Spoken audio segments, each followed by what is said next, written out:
We're going to get into the topic of one flesh, one body. One flesh, one body. We're going to cover two dynamics.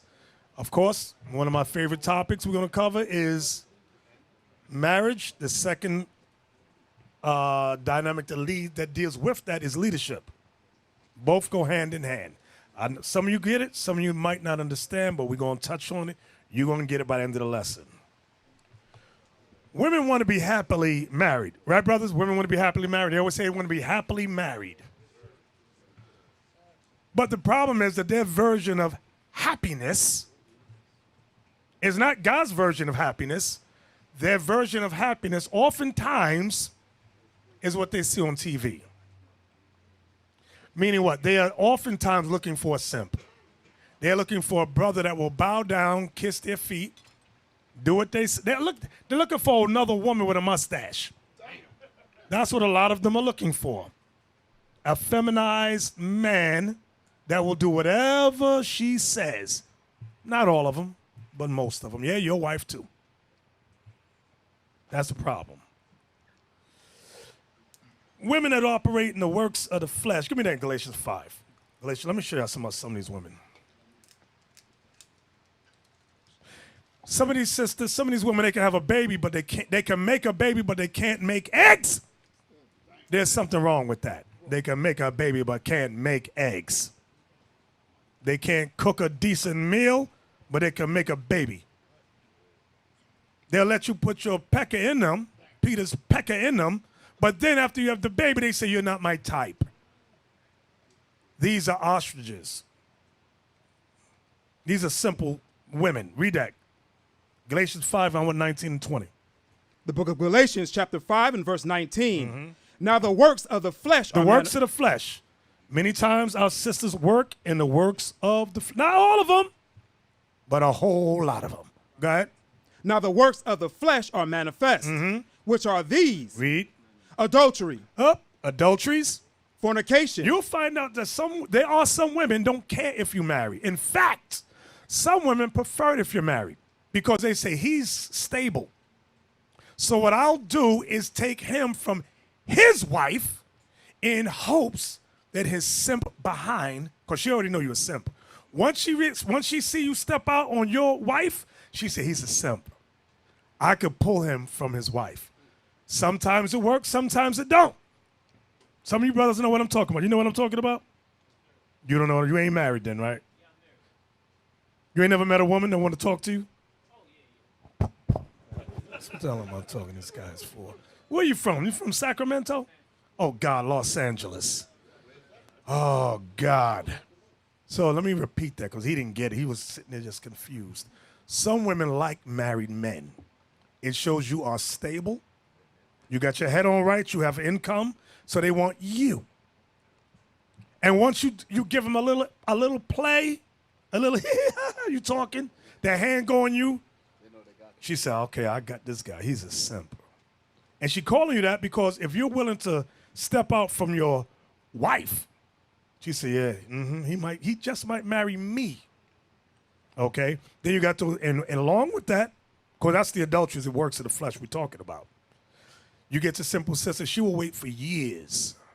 Yeah, I said, you know what I saw on the plane coming here? What's that movie with Eddie Murphy and Beyonce? They're singing girls. 3 girls, they can sing. Dream Girls.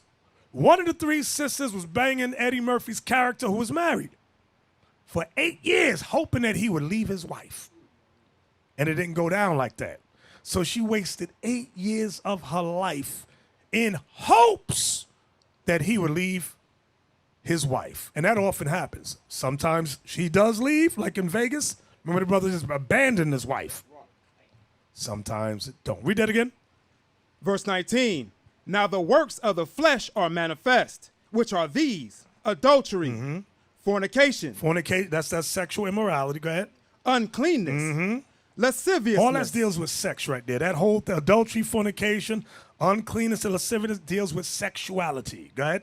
Idolatry, witchcraft, hatred. The woman gotta have some hatred against the next woman to try and pull you from your wife. Go ahead. Variance. Go ahead. Emulations. wrath, strife, seditions, heresies. Now look at that. And when you look at that, hatred, variance, emulations, wrath, and strife, those are those emotional type of women that like to be argumentative, like to be in competition with the husband.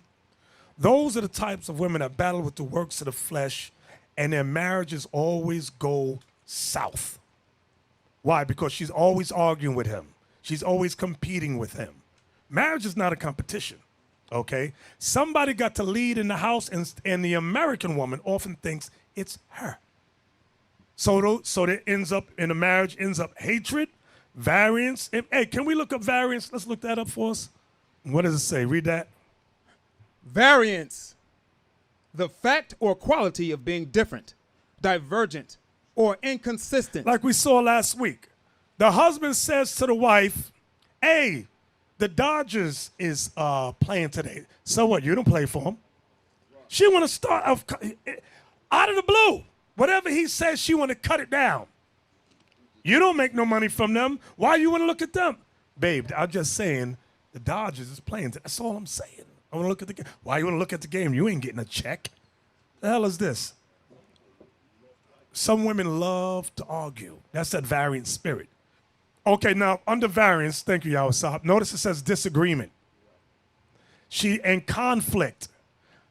A lot of times we use this scripture in terms of the brotherhood, but some of your marriages deal with variance also. Right. Let's see. Disagreeing, conflicting, in opposition, imbalance, conflict, disagreement, we said that already. Dissimilarity. Okay, that's what they go through.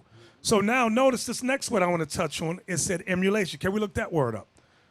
Emulation, what does that mean? Read that. The definition of emulation: effort to match or surpass a person or achievement, typically by imitation. Some of your wives are in competition with you. They want to compete against you, and that's totally out of order. You're the head of the house. She's a helpmeet to you. She is not your peer. She's not your equal, but in her mind, her American mind, she emulates you. She competes with you. Okay? She makes an effort to match or surpass a person or achievement, typically by emulation. That's what they do. What else was in that verse? Wrath. Can we look that word up? Wrath. Go ahead. What does it say?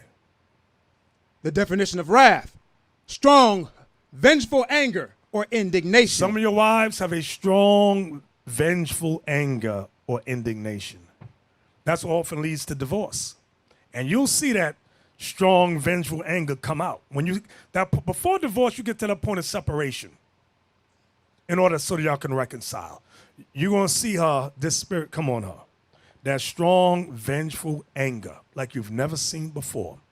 And that all leads up to it. What's the next word? Strife. Strife. Look that up. Go ahead. The definition of strife: angry or bitter disagreement That's how some of your wives have strife. Angry or bitter disagreement over fundamental issues. Basic issues she will be angry about.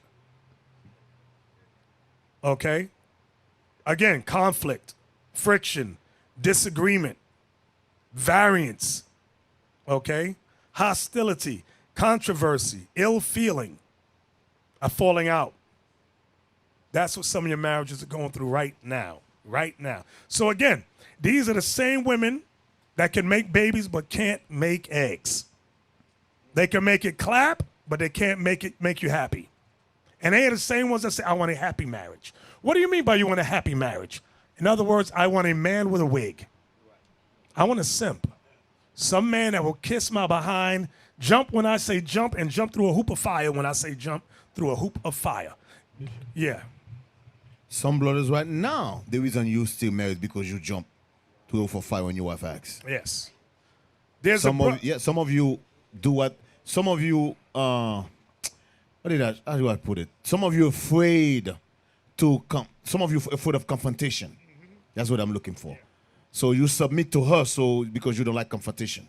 Hey, tell him about this. The brother who told you that the reason he had a good marriage. I had a brother who said he been married for 36 years. He said, I finally found out why I've been married for 36 years. It's because my wife always have the power.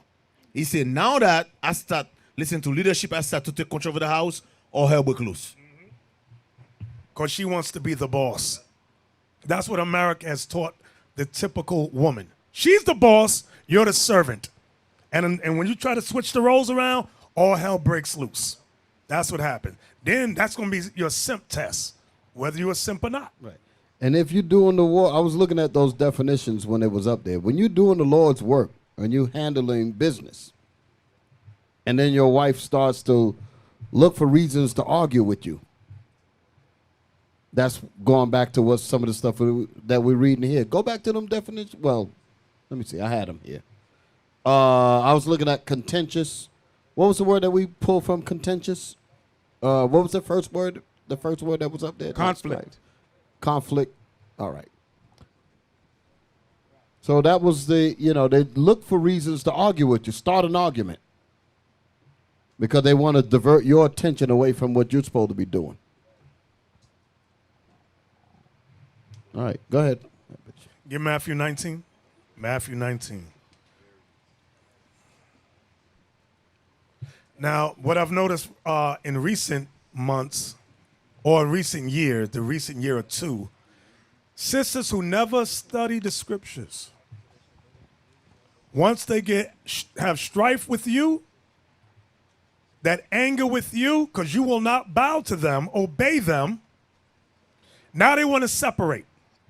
And then they can quote scriptures. They love to quote this one. Read this. Matthew 19, 7 through 9. Watch. The book of Matthew, chapter 19 and verse 7. They say unto him, why did Moses command to give a writing of divorcement and to put her away? He saith unto them, Moses, because of the hardness of your hearts, suffered you to put away your wives. We was able to put away our wife for anything. Go ahead.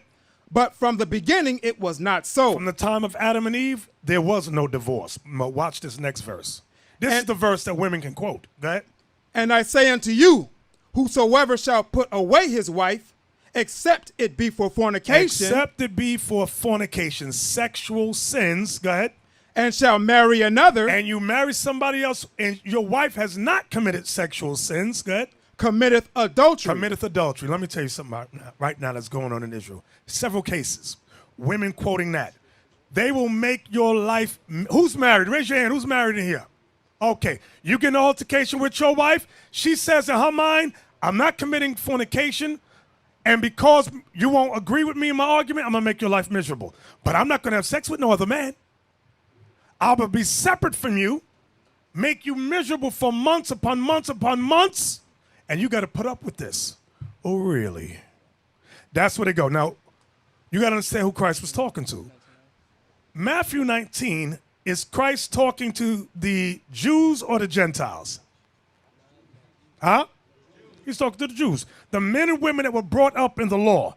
So Christ that's why he went back to Moses. Paul was dealing amongst the Gentiles. Another scenario popped up that Christ didn't touch on. What? Go to 1 Corinthians 7. This is what the typical angry black woman don't figure out. 1 Corinthians 7:15. The book of 1 Corinthians chapter 7 and verse 15. But if the unbelieving depart, let him depart. A brother or a sister is not under bondage in such cases. See, Christ didn't deal with that. Christ has dealt with the man and woman that was brought up in the law. Paul said, hey, there's scenarios where somebody don't believe. They're new to the faith. And there's problems going like crazy. So the Lord allowed Paul to say, if the unbeliever depart, let them go. You're not under the bondage of marriage. And that's what some of these simple women have not figured out yet. They could quote Matthew 19. They say, I'll stay away from you for 5 to 10 years. You will never, hoping that you mess up. That's what they do. Oh, no. Sis, you're not gonna destroy my life. You're not going to destroy my life. This is evidence, because I'm going to show you. She said, I believe. No, there was a sister that came up. She said, I follow the scriptures. I said, sis, no, you don't. Here's what you are missing. Because the sister said, I know she said she knew scriptures better than her husband. I said, no, you don't know scriptures better than your husband. This is the problem. Get Ephesians 5:22. This is the proof they don't believe. Not all of them, but a whole lot of them. Ephesians chapter 5 and verse 22. Wives, submit yourselves unto your own husbands, as unto the Lord. Sister, are you submitting yourself to your husband? No, then that proves you don't believe. Sister, you are deceiving yourself, you're deceiving your kids, and the dumb sisters that listen to you. Because your husband is telling you do A, B, and C, you're saying, no, you're not the boss of me. You can't tell me what. Yes, he can tell you what to do. Read it again. Wives, submit yourselves unto your own husbands, as unto the Lord. As unto the Lord. A lot of American women despise that. They hate that. They want the penis and the check, but they don't want the head attached to the penis. Because they don't want you telling them nothing. Don't tell me what to do. Read the next verse. Verse 23. For the husband is the head of the wife. No, he's not the head of me. No, he's not. That's a lot of these black and Latin women, they come with that Christian, or let me put it this way, this Babylonian state of mind. You are not the head of me. Read it again. For the husband is the head of the wife. Oh, no, he ain't. Go ahead. Even as Christ is the head of the church. See that? Go ahead. And he is the savior of the body. So when you get married, or you are married, and you find your wife don't want to submit to you, she don't believe. Now we'll tell brothers, be patient, give us some time. Lord's will, she humble down. Don't be rash right now. Just wait. Let's see what she gonna do before you pull the trigger. Because eventually you have to pull the trigger. Because this woman ain't submitting to you. Like Deke said earlier, all women submit to some man. It just might not be you. She'll do whatever the white man says to do. But when you come home, she ain't listening to a damn thing you say. The white man will say, now she go to work, give me some coffee. Go get me some coffee, go answer the phone, clean the windows with newspaper. She'll do all that. But she ain't listening to you. Hey, hon, can you clean up? No, I'm not cleaning that up. But your boss told you to clean. Yeah, I listen to him, but I'm not listening to you. That's what often happens in some of your marriages. Some of you right now, you know what you're going through, and you're like, I don't want to say nothing because that's what I'm going through right now. That's what I'm going through. Get it? So now, Matthew 19, verse 9 is different than 1 Corinthians 7:15. Matthew 19, verse 9 was talking about men and women brought up in the law of God. How many of us in here was brought up in the law of God? None of us. We fit in 1 Corinthians 7 because you come into the truth, one person believes, the other one says, I don't believe that. Now you're going to have to make a choice. Now you can lie about your wife all you want, but you might end up like, who was it we read today? Was it Ezekiel? The Lord said, I'm going to put a stroke on that woman. I'm going to kill the desire. Was that Ezekiel? Yeah. I'm going to slay the desire of your eyes. Then some of y'all might get to that point. Because if the Lord wants you to do something and you don't, he may decide, I'll get rid of you and her, put you out, or he might kill her. But is the Lord going to do what he's going to do? We have no say over that. Okay, but he going to come first. Give me Ecclesiastes 7:26. Excuse me.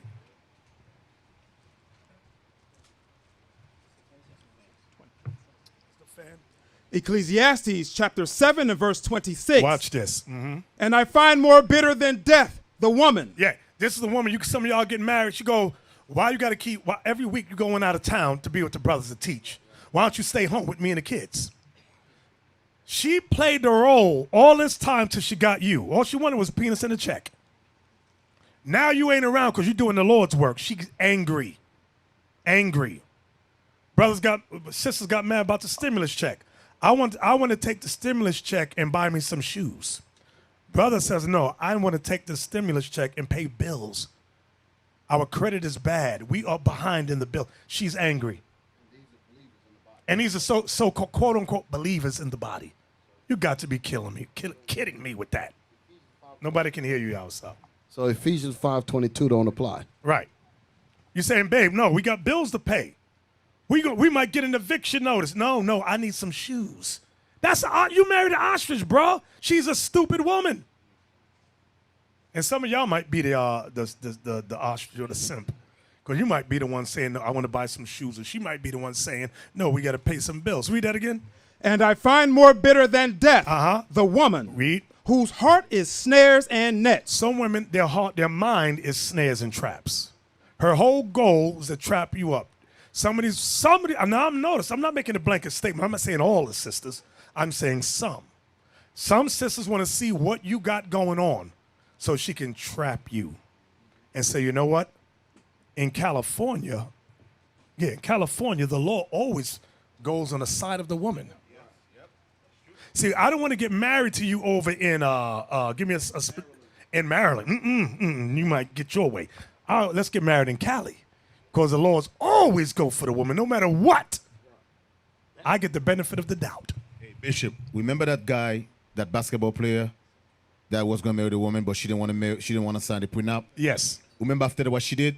She went and changed her address to California. Yep.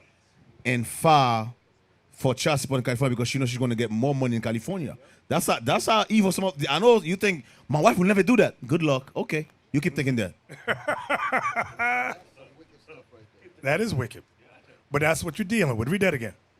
And I find more bitter than death the woman whose heart is snares and nets, and her hands as bands. This is only so the type of woman that Solomon is saying that the Lord hates is that woman that evil, conniving woman that's trying to trap you up. If she ain't trying to trap you up in the spirit, she's trying to trap you up in your finances. That's what they always look for, the one that got a little something. You go marry the welfare chick. She ain't never had nothing. She was never about nothing. You decide to marry her. Remember the brother wanted to marry the gang chick, Josiah. He would have married the MS-13 sister. I said, brother, don't marry her. She was in the gang. I said, give her 5 years. Nah, Bishop, she's 5. I said, yeah, she looked good. You know she was initiated into a gang. You don't know what they do to get these women in there? I got it. Sure enough, he gonna hook up with, he gonna, I think it was Passover. He didn't just say she was fine. Let me just say this, just so you where his head was. He didn't just say she was fine. He said, I feel like y'all don't want me to have a pretty wife. Yes, yes. Those were his exact words. Right. I feel like y'all don't want me, I can't have a pretty wife. Right. I told him, I said, marry the older sister, because there was 3 of them. Issachar. I said, marry the one closer to your age. That one you want to marry is 10 years younger than you. And she was in a gang. She will cut you. Don't marry her. No, you don't want me to have a pretty wife. So they do the do. And then he gonna tell her, we gotta get, he cracked eggs on her back. He gonna tell her, we gotta get married. She said, we gotta get married. She said, no. She said, you thought you were gonna trap me? She said, you must not know about me. The next day, right in front of the school, she was giving a dude a BJ, right in front of his house. He went out in front of school, in front of his house. He said, bro, you a simp. I told you about that. You simple as hell. She said, I want you to see this so you know you're not trapping me. She said, you not the first man I had, and you ain't going to be the last one. Essay. I had to laugh. I said, you a simp, bro. She broke his heart. Yeah, broke the simp's heart. Simple as hell. Jump up to verse 5. Verse 5. It is better to hear the rebuke of Matthew 19 and 5. I'm sorry.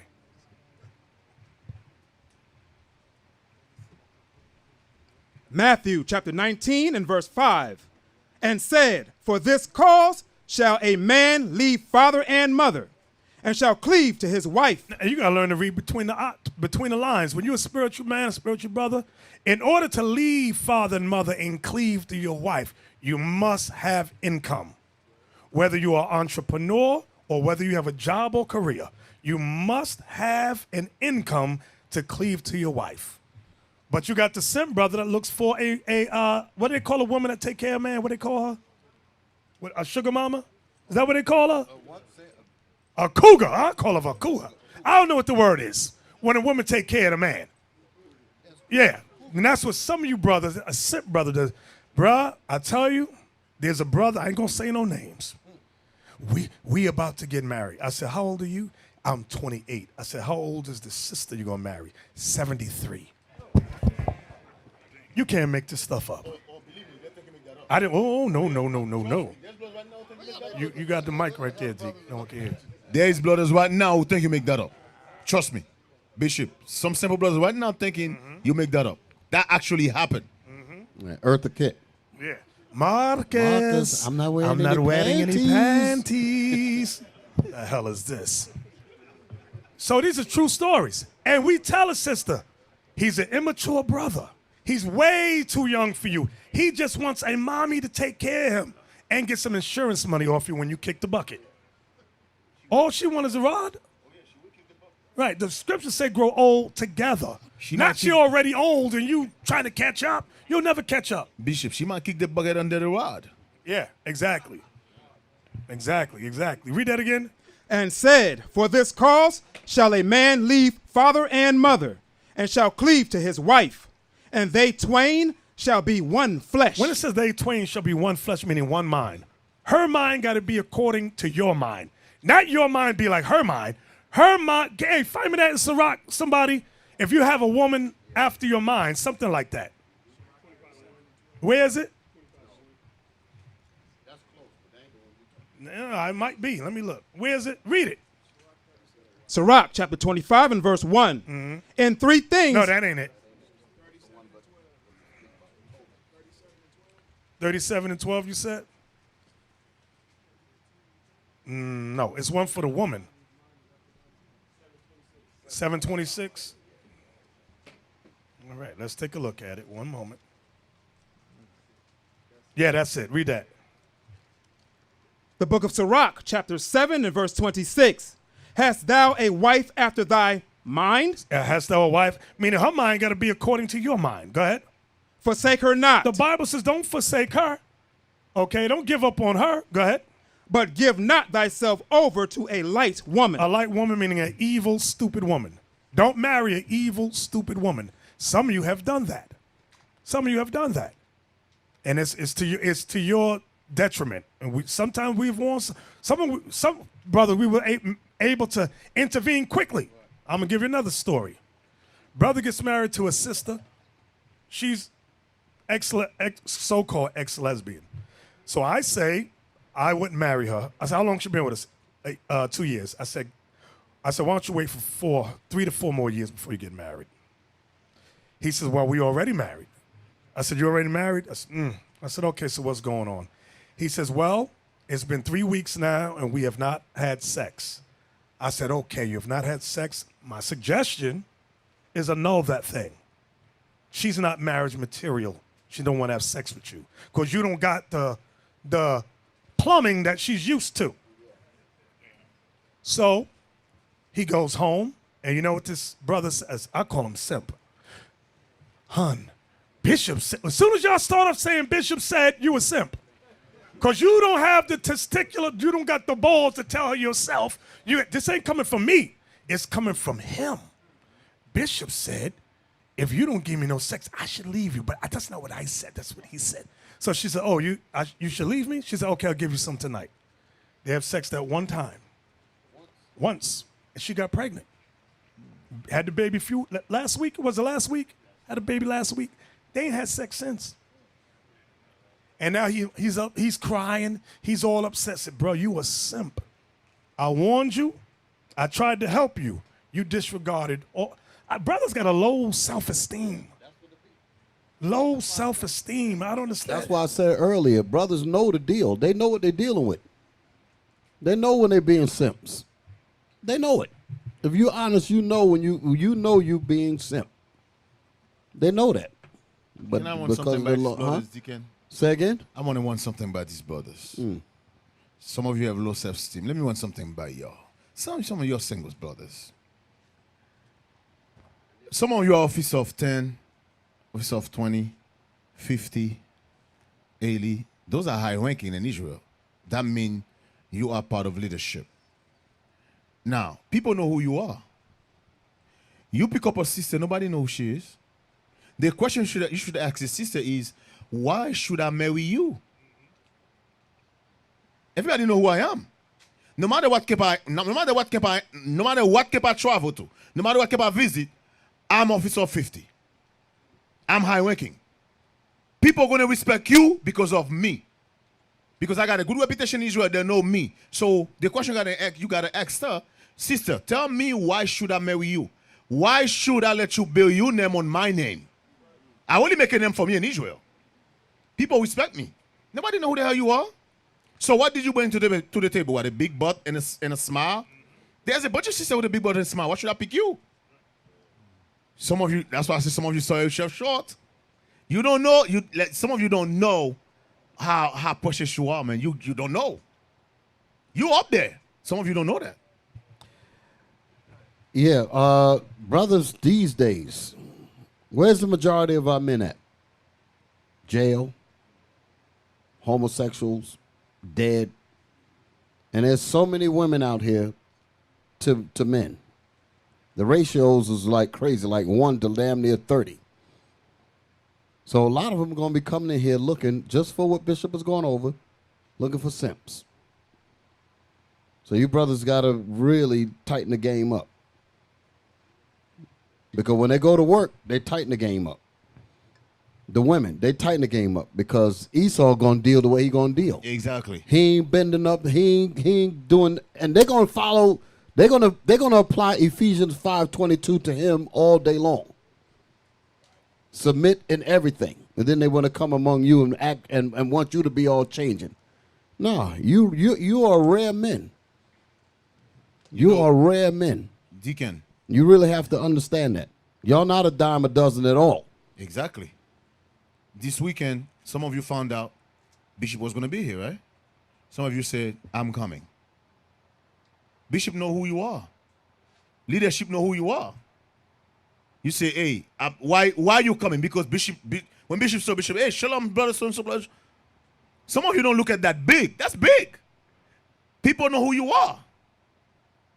Now you go, Bishop say, hey, where's your wife? That's my wife. Bishop like, who's this? I just married her yesterday, Bishop. Nobody know who the hell is she? What work she put in Israel? Tell me somebody who know her. But everybody know who you? Nobody. Sell yourself short.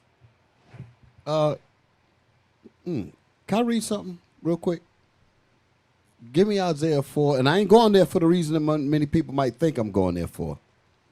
Isaiah 4. This is supposed to be their mindset. 4:1. The book of Isaiah, chapter 4 and verse 1. And in that day, 7 women shall take hold of one man. Now, we ain't in that day yet. Keep reading. Saying, we will eat our own bread. They're supposed to be saying that now. Go ahead. And wear our own apparel. That's what they're supposed to be saying now. Go ahead. Only let us be called by thy name to take away our reproach. They're supposed to be saying that now. The difference between what we reading here and the kingdom is that you're going to get 7 times that. But while we're here with one, that one's supposed to be saying what we're reading here. That's how they're supposed to be looking at you. Let me take your name. Let me be called by you. That's how they're supposed to be looking at you. Ain't no way in the hell you're supposed to be on any kind of simp level at all. Period. Y'all understand that? That's how they're supposed to be dealing with you. They're supposed to be on that level. Let me be graced by being your wife. I got it. Hey, Cornelius, what is the reproach? To take away our reproach.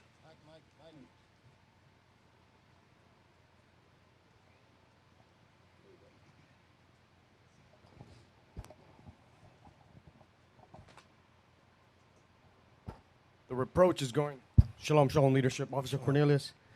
The reproach is going into the slavery. We losing our name, falling from greatness. No. Yari, what is the reproach? Give Yari the mic. What is the reproach?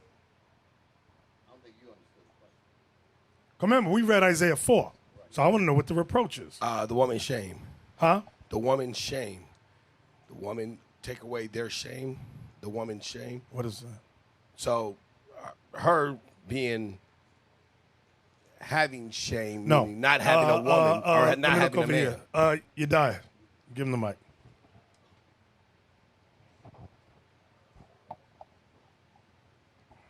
Shalom, Bishop. Isaiah 3 and 17 on down. Let's go to Isaiah 3. Remember, we read Isaiah 4 and 1. Exactly what I was thinking. Isaiah 3, and we're going to start at 16. The book of Isaiah, chapter 3 and verse 16. This is their reproach. Go ahead. Moreover, the Lord saith, because the daughters of Zion are haughty. Haughty means what? Prideful. Mean-spirited. Go ahead. and walk with stretched forth neck Always in everyone's business. Go ahead. and wanton eyes, Lustful eyes. walking and mincing as they go, Uh-huh. and making a tinkling with their feet. Go ahead, because they had the ankle bracelets on. Go ahead. Therefore the Lord will smite with a scab the crown of the head of the daughters of Zion, and the Lord will discover their secret parts. So these mean, evil, haughty, wanton women, that's their reproach. Having a child out of wedlock, that's a part of the reproach. She'll let you put your pack in her, but then she says, I don't want to marry you because you're not my type. I want to wait till I get 40, after I use up all the different men, then I'll say, okay, now I'm ready to settle down. Once my vagina is the size of the Grand Canyon. Now that's a haughty, wanton spirit. That's reproach. But the American, she don't see that as reproach. Today that is glorified. If your vagina can't fit a leg in it, you ain't done enough. You need that Grand Canyon vagina. Then that's it right there. Woman says that he's not my type because she thinks that she's valuable on the market. Like, I got so much to choose from, so you can't have me at full value. When the tires get worn out, then I'll settle for you. That's what that statement means. She's like, you know, I got too much going on right now, so I'm not going to settle for you. Right. But I'll settle for this nigga here because he can have anybody. Exactly. So that's their approach. Give me Genesis 17. And these women don't think it's a shame when you have a young boy whose father rejects him or they don't know their father. The Bible calls those children bastards. Bastard children. That's what they are. And a black, don't say that. It is offensive. And you need to be offended because you thought it was so honorable to spread your legs and have baby after baby with no father. That's not honorable.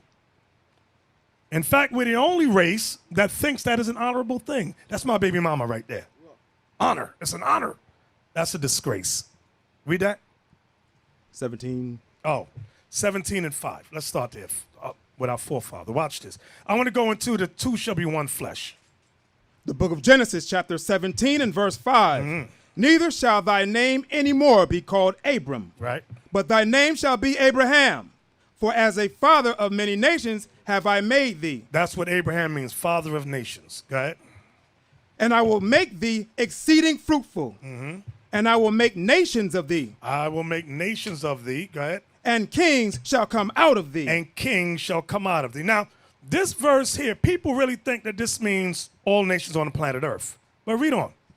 And I will establish my covenant between me and thee, and thy seed after thee. The covenant's going into the old covenant, which extended to the new covenant. That was not made with all nations.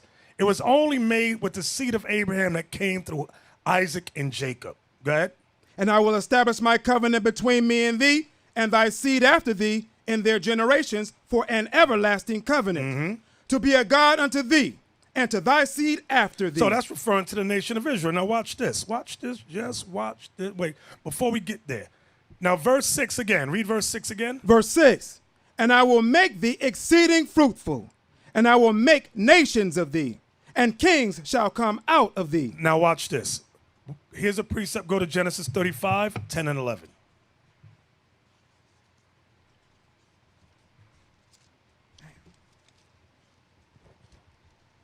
Genesis chapter 35 and verse 10. And God said unto him, thy name is Jacob. Thy name shall not be called any more Jacob, but Israel shall be thy name. And he called his name Israel. And God said unto him, I am God Almighty. Be fruitful and multiply.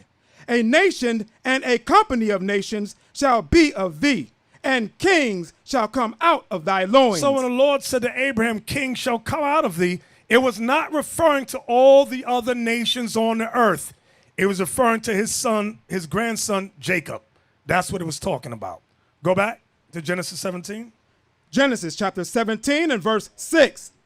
And I will make thee exceeding fruitful, and I will make... Hey, watch this. Get Revelation 5 and 10. Here's another precept for the kings. How could I forget that one?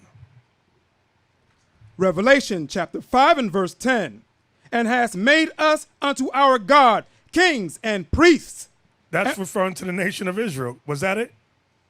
and we shall reign on the earth. Right. That's referring to the 12 tribes of Israel, a nation of kings and priests, which goes back to the covenant God made with Abraham. Go back to Genesis 17, please. I'm going to slow it down. Genesis chapter 17 and verse 6. Uh-huh. And I will make thee exceeding fruitful, and I will make nations of thee, and kings shall come out of thee. And I will establish my covenant between me and thee, and thy seed after thee, and the generations for an everlasting covenant, to be a God unto thee, and to thy seed after thee. Now I mentioned a covenant. Let's get that in Hebrews 8.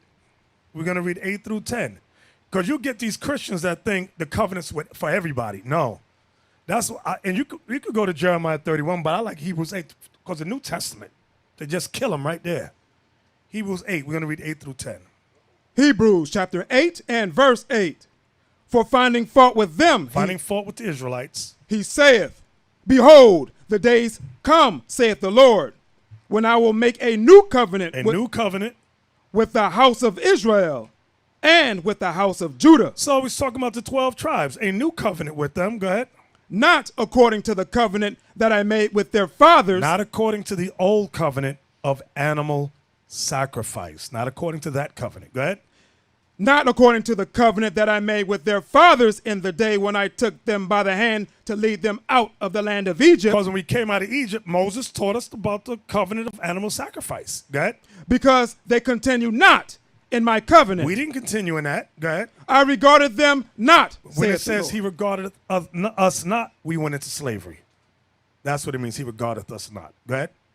For this is the covenant that I will make with the house of Israel after those days. See that? So the covenant has nothing to do with all nations on the earth. It's only our people. Go ahead. Saith the Lord, I will put my laws into their mind. What verse you at? Verse 10. Go ahead. I will put my laws into their mind and write them in their hearts. Right, because that's what it is. The laws within us in our minds to obey. Was that it? And I will be to them a God, and they shall be to me a people. Right. So only the 12 tribes are going to be to God a people. These other nations are spittle, like it says in Isaiah 40. They're nothing. Go back to Genesis. Genesis chapter 17 and verse 6. And I will make thee exceeding fruitful, and I will make nations of thee, and kings shall come out of thee. And I will establish my covenant between me and thee, and thy seed after thee, in their generations, for an everlasting covenant, to be a God unto thee, and to thy seed after thee. Now you may ask yourself the question, hey, what does this have to do with the two shall be one flesh? This has everything to do with the two shall be one flesh. Here's the evidence. Go to verse 15 and 16 where God said to Sarah. Let's see if God disannulled his wife. I'm showing you the two shall be one flesh right here. Watch. Genesis chapter 17 and verse 15. And God said unto Abraham, As for Sarai thy wife, thou shalt not call her name Sarai, but Sarah shall her name be. Watch this. And I will bless her, and give thee a son also of her. Yea, I will bless her, and she shall be a mother of nations. Kings of people shall be of her. You see that? That's the same blessing Abraham got. Okay, there was no separation there. The two shall be one flesh. That, you know, you got to ask a Christian who says the kings is everybody. Did all nations come out of Sarah? No. Sarah she had who? Isaac. That's it. So that explains with Abraham. Isaac, that's what it's talking about. It ain't talking about everybody. So this is an example of the two shall be one flesh. Watch this. Read verse 8. Verse 8. And I will give unto thee and to thy seed after thee the land, wherein thou art a stranger, all the land of Canaan, for an everlasting possession, and I will be their God. That right there also tells you it's talking about the Israelites. The Israelites took the land of Canaan. Not the Ishmaelites, not the Philistines and the Jebusites, not the Edomites. This was the Israelites. Okay? Watch this. Give me Genesis 18 and verse 18. Let's look at it more, Abraham. Genesis chapter 18 and verse 18, seeing that Abraham shall surely become a great and mighty nation, and all the nations of the earth shall be blessed in him. And all the nations of the earth shall be blessed in him. You know how many times Christians try to quote that? Everybody's blessed because of Abraham. No, that ain't what it's talking about. Get Acts 3:25.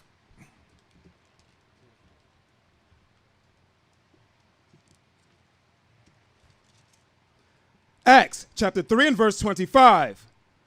Ye are the children of prophets. Ye are the children of the prophets. And of the covenant which God made with our fathers, saying unto Abraham, and in thy seed shall all the kindreds of the earth be blessed. So now, let's pause right there. That's telling you who it's talking about. Ye are the children of the prophets and of the covenant which God made with our fathers, saying unto Abraham, and in thy seed shall all the kindreds of the earth be blessed, meaning all the nations of the earth be blessed. The kindred, those nations are still talking about the children of the prophets and of the covenant. Go ahead. He's going to tell you what the blessing is right here. Verse 26. Unto you first, God, having raised up his son Jesus. Now, somebody, why does it say unto you first? Because who was the gospel preached to first? The kingdom of Judah. That's why it says unto you first. Read that again. Unto you first, God, having raised up his son Jesus, sent him to bless you. Here's the blessing. Raised up his son Jesus, sent him to bless you. How? Read. In turning away every one of you from his iniquities. That's Christ dying on the cross. It was only for the Israelites. That's the blessing. That's what God promised Abraham, that I would send a son through you, your loins. And your children will be scattered in all nations, shall be blessed. Why? Because they will get forgiveness based upon the sacrifice of Christ. That's what this is saying. Don't let a Christian ever try to confound you. Remember, this is our book, not theirs. Okay? Go back to Genesis 18:18 again. Genesis chapter 18 and verse 18. Seeing that Abraham shall surely become a great and mighty nation, and all the nations of the earth shall be blessed in him. For I know him, that he will command his children and his household after him. How? Go ahead. And they shall keep the way of the Lord, to do justice and judgment, that the Lord may bring upon Abraham that which he hath spoken of him. Abraham's an example for all of us. How not to be a simp. The word you got to look at, for I know him, that he will, see that word right there? Command. Command. A simp don't command. A simp ask. A simp will plead and beg. Abraham didn't do that. Abraham commanded. This is what you're going to do. That's it. Until we understand that, we're going to be in simp mode. Hey, babe, do you think it's all right if you go to the store for me? Hey, babe, go to the store. Get this and pick this up. I don't think, go to the store. You're always telling me what to do. Yes, I'm telling you what to do. I'm commanding you what to do. That's what Abraham, he didn't play with these women. Why brothers play with women?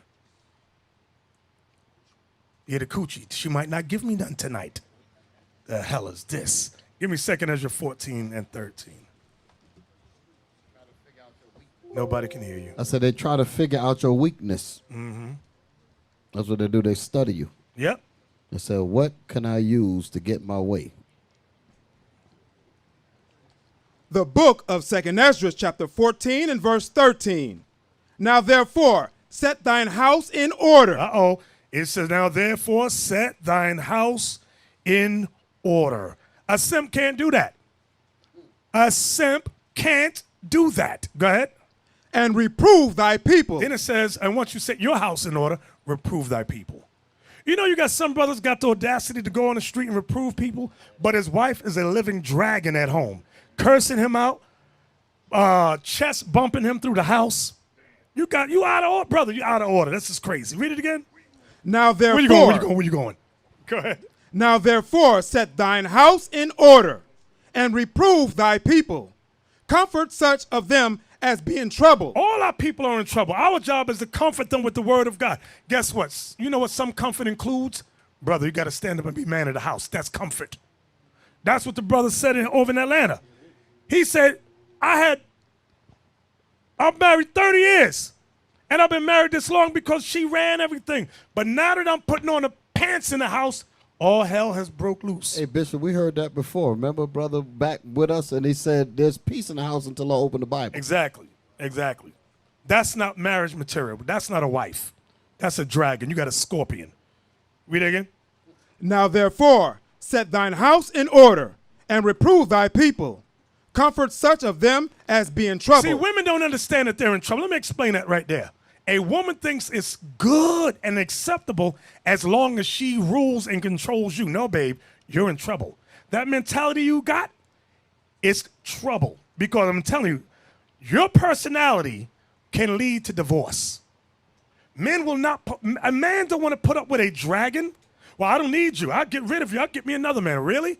She'll leave you and think that it's okay for her to be single for a while. But she don't realize she's going to grow old and alone. I'm an independent woman. An independent woman got two options: to die of loneliness or become a lesbian. That nobody tells the woman that. You're trying to comfort her. Hey, sis, don't go that path, that manly position you got. No, you're going to lead to a world of trouble. She don't understand it. Well, what are you going to say, Elsa? It's to die alone and buy a dog. Yes, and get a lot of peanut butter. Yeah. What the hell is that? Read that again. Now therefore, set thine house in order, and reprove thy people. Comfort such of them as be in trouble. And now renounce corruption. So it says, and now renounce corruption. Go ahead. Let go from thee mortal thoughts. So we got to teach our sisters, just like the brothers, let go of the mortal thoughts. Mortal thoughts are thoughts that man-made traditions. That independent woman, that feminist, that's a mortal thought. That's sin, in other words. Those are sinful thoughts. I don't need no man. I'm fine all by myself. You say that when you get 30, but then the clock is ticking. Now you're 40. Now you're 50. And now you're trying to have second. Well, maybe I've been wrong all these years. Okay, they said, let go from the mortal thoughts, man-made thoughts. Go ahead. Cast away the burdens of man. Cast away the burdens of man. Because our women have taken the burdens of man. They have taken the white woman's burdens, the LGBT community burdens, and brought it to the black and Latino community. That's what they try to do. And it causes them a world of trouble. Yeah, you look all cute right now because you're 20, you're 25, but the clock is ticking. All the little cuteness you got going on right now, it's everything going to change soon. When they get about 40, 50, then everybody's their type. Yes. Now they want to marry somebody. Could somebody marry When me? they 20, and you ain't my type. Two snaggletooth kids? We see it all the time, brothers, all the time. Go ahead. Put off now the weak nature. That's a weak nature. Now we're getting on a woman right there with that, but it goes for men too. That weak nature is that simp mentality. Put it off. God said he's going to make us gods on the earth, but you don't believe that. So you simp. You simp through the community looking for any old vagina. I don't care if the vagina is 78. I'll take it. That's a simp. You got to buy a tub of lube. Ain't no more lubricant down there no more. What the hell is wrong with him? The hell is this? I'm just keeping it 100. Fire hazard.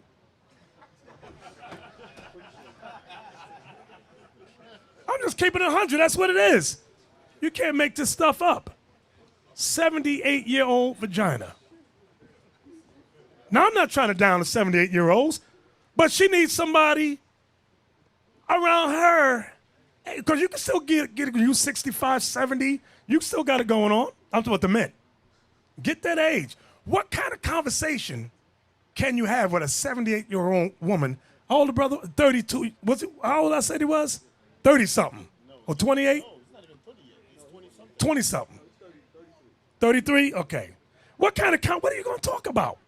Always talk. Now, you know, when a woman is 20 and fine, so divine, if you know the sex wears off after a couple of months, it ain't all that anymore. You just get used to it. Imagine if she's 78. You smell like, what's those things you put in your clothes? Mothballs? The hell is this? There is a big difference between a man at that age and a woman. Yes. Remember, there's what is that? France. At the school we have in France, there's a brother. I think he's 74. His wife is 35 or 36. They actually, believe it or not, he actually get her pregnant. Yeah. They got a bunch of kids. They got like 2 or 3 kids together. There's a big difference. A sister with that age cannot have no kids. That thing is gone. Hey, when I... Damn. Woo, Lord, have his mercy, have mercy, have mercy. Where we at? Put off now the weak nature, Uh-huh. and set aside the thoughts that are most heavy unto thee. Let me tell you something. You want... a woman is in her prime. She's 20, 25, even 30. They could get them legs back like that. They could do all that stuff. That's what you want. You don't want to, don't move my leg. I got arthritis. Put the Ben Gay on my knees, Ben rub Gay it in on the there. dresser. No, nobody Grab got that. time for that. Trying to mess some brother up. Go ahead. Read. Go ahead. And haste thee to flee from these times. For yet greater See, evils. when the man is in his 70s, he ain't got to do no acrobatic stuff. He's like this. You just work the pole, girl. Just work the pole. That's it. But when the woman is up there, she's very limited. Very, very limited. Now, she got to wait, let me go put my teeth in my mouth. Hold on. No, keep them out. It's better when you keep them teeth out. Where we at? I'm sorry. Verse 16. No, we don't want 16. Give me Ecclesiasticus chapter 33. Ecclesiasticus, Sirach, chapter 33.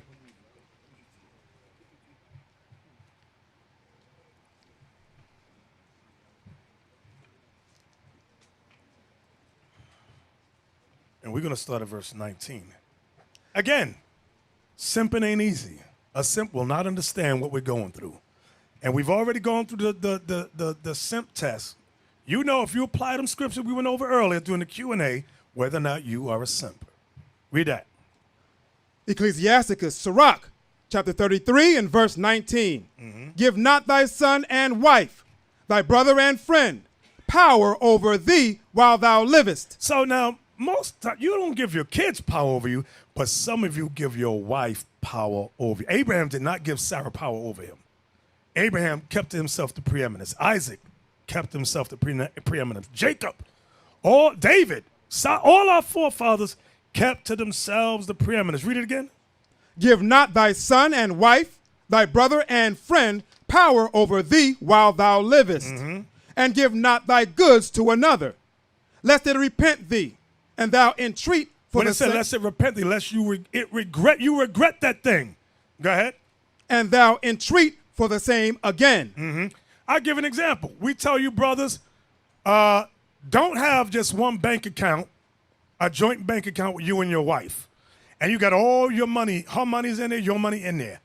And she get mad. All you need is one bad argument. It happens once in a while. We've had at least 5 situations like that in IUIC.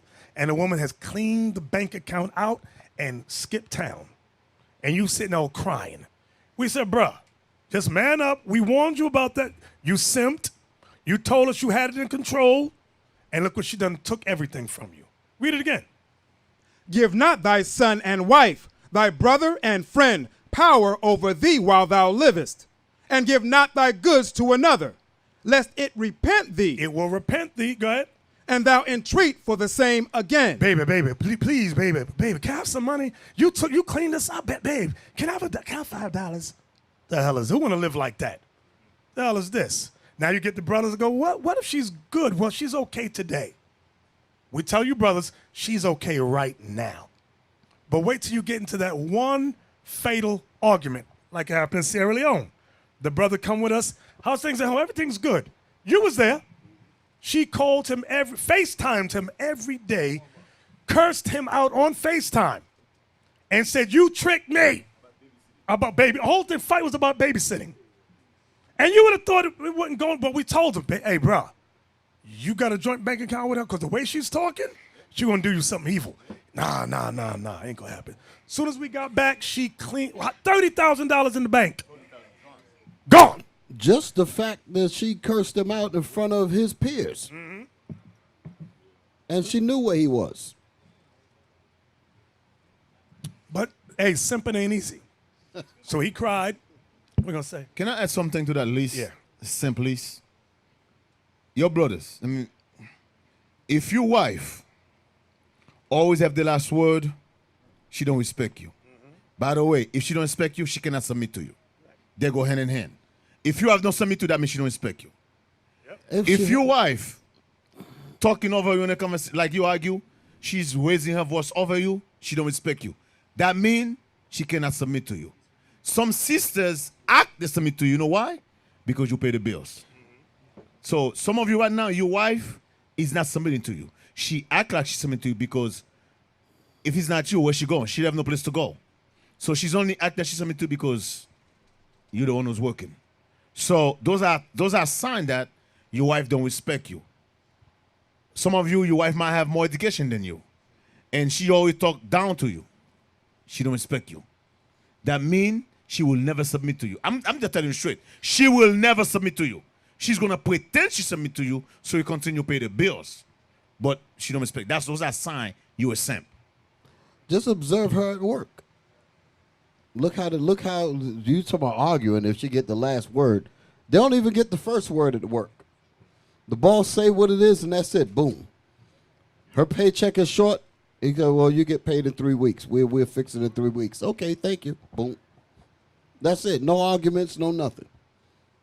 But you supposed to be her lord, and she talking about you fighting over the last word. Oh, Lord have mercy. That is not the way it's supposed to be. Exactly. Where we at? What verse we at? Sirach chapter 33 and verse 20. As long as thou livest and hast breath in thee, give not thyself over to any. For better it is that thy children should seek to thee than that thou shouldest stand to their courtesy. I mean, you got to beg to your kids, okay? In all thy works, keep to thyself the preeminence. Preeminence. Go ahead. Wait, let's look that word up, preeminence, because that ain't a normal black or Latino word. Let's look it up. Preeminence. Let's look it up, please. Let's look it up. The definition of preeminence: the fact of surpassing all others. Superiority. Yep. See the similar, read the similar words? Similar words: superiority, supremacy, greatness, excellence, distinction, prominence, predominance, eminence, transcendence, importance, prestige, stature, fame, renown, celebrity. We're going to say outside? They understand all these words when they go to work. Yes. But when they come home, they don't understand what any of this means. Exactly. That's it. Read that. So read the verse again. Verse 22. In all thy works, keep to thyself the preeminence. Leave not a stain in thine honor. Because if you don't keep to yourself the preeminence, you're going to leave a stain to your honor. Once she cleaned the bank account out and you're home crying with your thumb in your mouth and you're in the corner in the fetal position, you got a stain on you now. Oh, you was the big bad brother. Now look at you in the corner in the fetal position, sucking your thumb, weeping and gnashing of teeth. Read that again. In all thy works, keep to thyself the preeminence. Leave not a stain in thine honor. Read. At the time when thou shalt end thy days and finish thy life, distribute thine inheritance. See that when you die, when you're about to die, then you distribute your inheritance. Don't be telling them every bank account you got. Don't be telling them everything. Don't be giving them passwords to nothing. You have a password for this, something that we both got access to. Everything else, nope, you ain't getting it. No, no, no. And you have all the things. What if I have an untimely death? Well, then you have a book somewhere with all your secret passwords and bank accounts somewhere where she don't know about it. There's many a movie where a woman find out you got a life insurance and she end up putting you to death. Putting arsenic in your food. Mm-hmm. Exactly. Slow down. You know what arsenic is, right? You heard about it? It's a little painless. It kills you over time. It's very hard to trace. Next thing you know, all of a sudden you're sick and dead and they think you died of natural causes. Then they found out there was a bottle of that stuff in the cabinet somewhere. Yeah. So preeminence is something, as the man of the house, you're supposed to have it. Okay? It ain't the wife gives it to, no. Listen, I'm gonna give you the preeminence. I'm gonna let you have it. No. That's something that's automatically yours. It's yours. You take it. That's it. Ain't no, I'm gonna give it to you. No, you're not giving me nothing. I have it already. That's it. I'm the head and you're not. You're my helpmeet. Okay? Now watch this. Sirach 7. Now we're going to go into the congregation. Sirach chapter 7, and we want verse 4 and 5. Sirach chapter 7 and verse 4. Seek not of the Lord preeminence, neither of the king the seat of honor. So now you may, well, what does it mean right there? Seek not of the Lord preeminence. When you come into the body, your goal is not to be, I want to be over that brother. That's the wrong type of thought. When you come into the body, you got to get in where you fit in. Like, hey, find me that scripture where it says the Lord hath put everyone in the body where it has pleased him. You know what I'm talking about? 1 Corinthians 12. Find me that verse.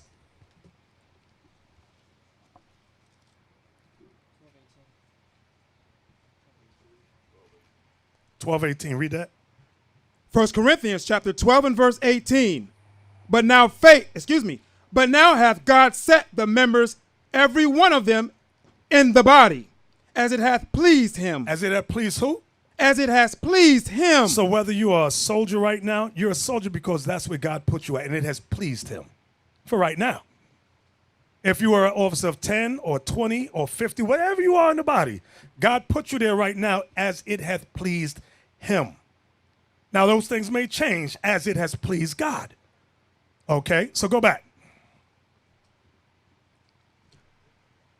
Sirach chapter 7, verse 4. Verse 4. Seek not of the Lord preeminence, neither of the king the seat of honor. Remember what the woman said to Christ? Sit my sons, one on your left hand and one on your right. Christ, woman, you don't know what you asked. That's not mine to give. Okay, why? Because they wanted to be the top dogs. Read. Justify not thyself before the Lord, and boast not of thy wisdom before the king. So don't boast yourself of your wisdom before the king. Don't do that. I know this and I know that. I'm better than this brother. I'm better than him and him and him. That's the wrong spirit to be in. Your first moment of preeminence is when you are married. Believe it or not, brother, your leadership skills begin there. Trials and error begin there at home with the wife. Okay? Now, if you're not married, your leadership training begins in the congregation. Then when you get married, you must apply what you have learned at home. Everybody understand that? Yes, get 2 Timothy 2:5. Yeah, go ahead, Abigail. Now, there's some of you brothers in here right now. Y'all didn't raise your hand. You know, okay, you wasn't a simp. Cool. Some of you brothers are going to go home and try to claim your throne as being the head of the house. And you've been a simp for so long. You've been a simp for so long that your wife gonna look at you like, nigga. So you was in class, weren't you? Yeah. Exactly. You know exactly where I was going. She gonna say, you was listening to Bishop and them deacons. Now you think you gonna take your balls out my purse? Right. But that's an insult though, because that's basically saying that ain't you. Exactly. You say you're naturally a simp, and these guys are trying to put a battery in your back. That's what she's saying. That's not you. And you be like, you know what, you right. That ain't me. Look here. When she look at you and she say, you only acting like this because the leadership done told you to do this, you say, damn right. I'm fixing my household. And this is how we're going to move from here on out. Yeah. That actually happened. Y'all laughing, but that actually happened. We had that. Went home and broke up stuff and blamed us. And said it was our fault. Where we at? 2 Timothy chapter 2 and verse 5. And if a man also strive for masteries, yet is he not crowned, except he strive lawfully. So if you want masteries in the body, okay, striving for masteries, It says, yet is he not crowned except he strive lawfully. We had a situation in New York where brothers was cheating on the little exams we give. And the exams were made so easy. To cheat, you don't understand what you're doing. So now you got an officer of 10 who has cheated his way to become an officer of 50, and he's counseling marriages. That's crazy, because you could destroy somebody's marriage. You can make a small situation into a big situation because you don't know what you're doing. All right? So that's the problem. That is the problem. From there, give me James 4:3.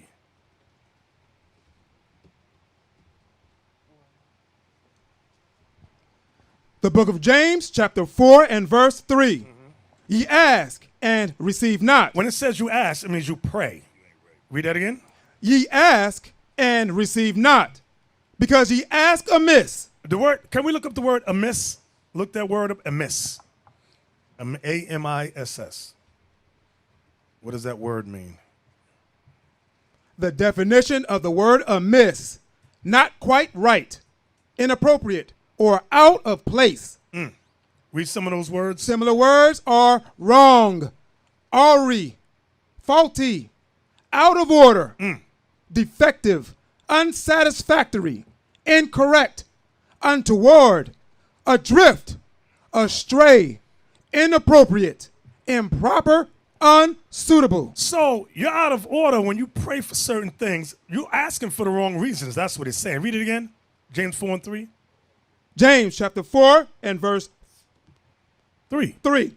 Ye ask and receive not. Meaning you pray to the Lord and you don't get what you're praying for. Why? Go ahead. Because ye ask amiss. You're asking for the wrong reasons. You're out of order. Go ahead. That ye may consume it upon your lust. That you may consume it upon your lust. For example, some brothers say, I want to get married. Why? Because I want sex. Well, if that's the only reason you want to get married, you're getting married for the wrong reason. You can't say wife without saying mother. The two go together, okay? Wife and mother go together, just like husband and father go together. Some brothers, young brothers, don't get the concept. I just want to have sex. You're a simp. I just want the vagina. That's all I want. Then you just sit in the corner by yourself until you get your mind right. Your mind ain't right. Or why do you want to become a leader in Israel? So I could tell brothers what to do. I want to be the boss. That's the wrong reasons. Wrong reasons. Read it again. Ye ask and receive not, because ye ask amiss. You're asking for the wrong reason, whether it's you want a wife or you want a leadership position. Go ahead. That ye may consume it upon your lust. Yeah, you may consume it upon your lust. Your lust is you just want sex and you want to boss somebody around. Those are the wrong reasons. Wrong reasons, okay? From there, Proverbs 12 and 8.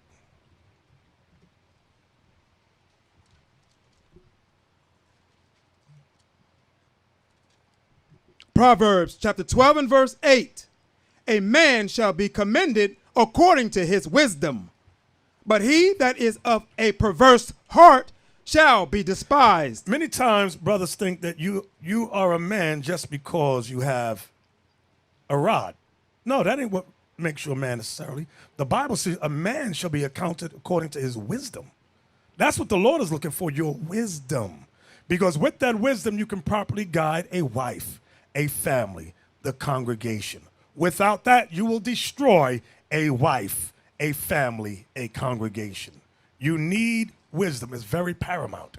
And the Bible is the blueprint. From there, give me 1 Kings 2 and 2. Again, I don't want y'all to forget, leadership begins at home. Like we read about Abraham. He commanded his household. Leadership begins there. If you cannot guide your wife, you cannot guide the congregation. We're going to read that too. Okay? Because the same way you'll destroy your wife, you'll destroy us. You know, your temper tantrums. Go ahead. The book of 1 Kings, chapter 2 and verse 2. I go the way of all the earth. I go the way of all the earth, meaning I'm about to die. That's the way of all the earth. Hey, find me that in Sirach 40 where it says something like, death is appointed to all flesh. It says something like that. Anybody know what I'm talking about? Let me look.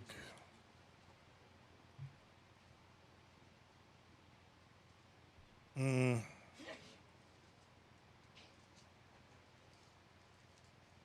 says something like death is the covenant for everybody on the planet. Let me see. Every man, every son from that day that they coming on. 41:3. Okay, thank you. Yes, that's it. Sirach chapter 41 and verse 3. Fear not the sentence of death. Remember them that have been before thee, and that come after thee. For this is the sentence of the Lord over all flesh. Death is the sentence of the Lord over all flesh. The only thing that will intervene on that is when Christ returns. But prior to that, if he don't come today, we all are going to die in the flesh. So now when we go back to where we were at before, 1 Kings 2 and 2 again. 1 Kings chapter 2 and verse 2. I go the way of all the earth. That's death. Go ahead. Be thou strong, therefore. Be thou strong, therefore, read. And show thyself a man. That's where you wanted to get to. Show yourself a man. Go ahead. And keep the charge of the Lord thy God. See, this is how you show yourself a man. Keep the charge of the Lord your God. Read. To walk in his ways. To walk in all his ways. To keep his statutes. To keep his statutes. And his commandments. And his commandments. And his judgments. And his judgments. And his testimonies. And his testimonies. As it is written in the law of Moses. You see that? Go ahead. That thou mayest prosper in all that thou doest. That's how you show yourself a man. There's no way around that. There's no way around that.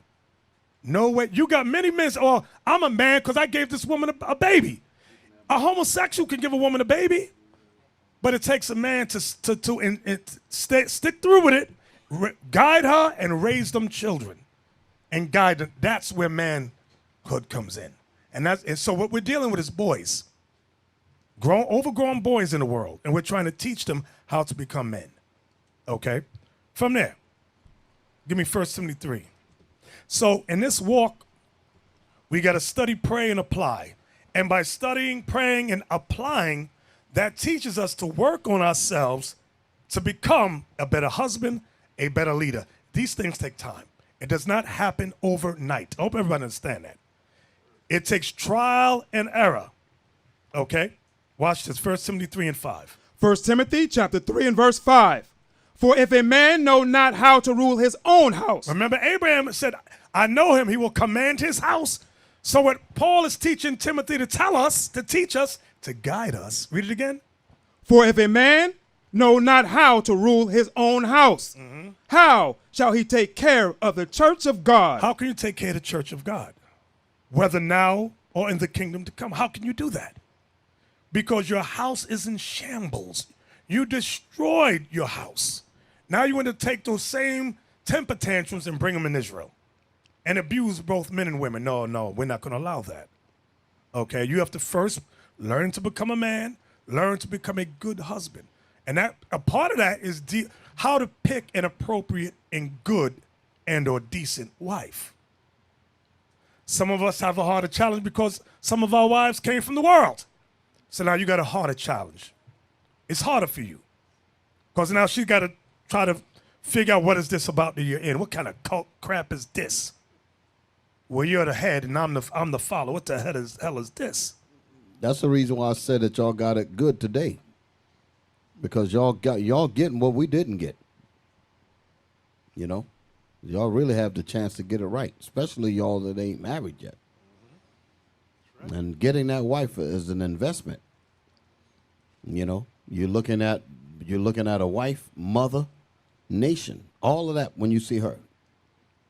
So you're trying to assess all of that. And so I'm going to look to have children with you, and I want to see what kind of children we're going to have. You got to think about all of that. Is he or she going to be a knucklehead that's going to give you gray hairs by the time you're 30? You got to look at all that. You know, and then your gray hairs ain't because of wisdom either. Your gray hairs because she done stressed the hell out of you. Read that again. 1 Timothy chapter 3 and verse 5. For if a man know not how to rule his own house, how shall he take care of the church of God? That's why I say about leadership begins at home. Your first role in terms of leadership begins at home. Guiding your wife, then your children come. That's what begins first. Now, for you single brothers, you're in here. You may be a soldier, officer of 10. You might not be married. You got to learn from the brothers around you, those who are married. Why from them? Because you want to learn how to be the husband. What are the nuances? What are the pitfalls of marriage? What do I got to look out for? These are the questions you should ask way before you're married, before you even get involved with a woman. Read it again.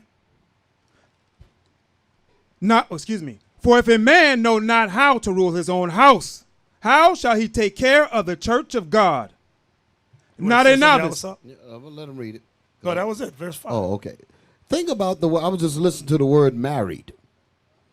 Married meaning the same team. If she ain't on your team, that ain't no marriage.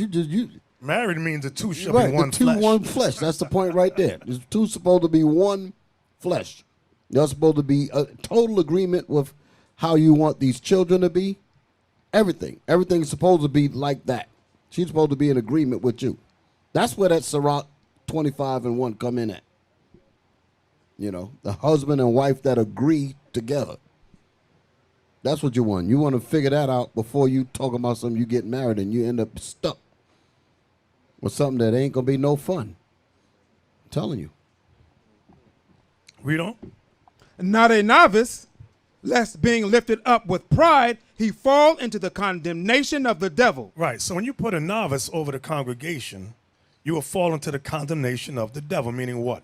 You will start to abuse the brothers and sisters in the body. That's why your trials in, what's the word? Your training begins at home when you get that wife. Because if you could deal with her, you could deal with the body. If you can't deal with her, you can't deal with the body. Leadership begins at home first. That's what we saw with Abraham. So read that verse again. Not a novice, lest being lifted up. Let's look up novice. Let's look that word novice up. Not a novice.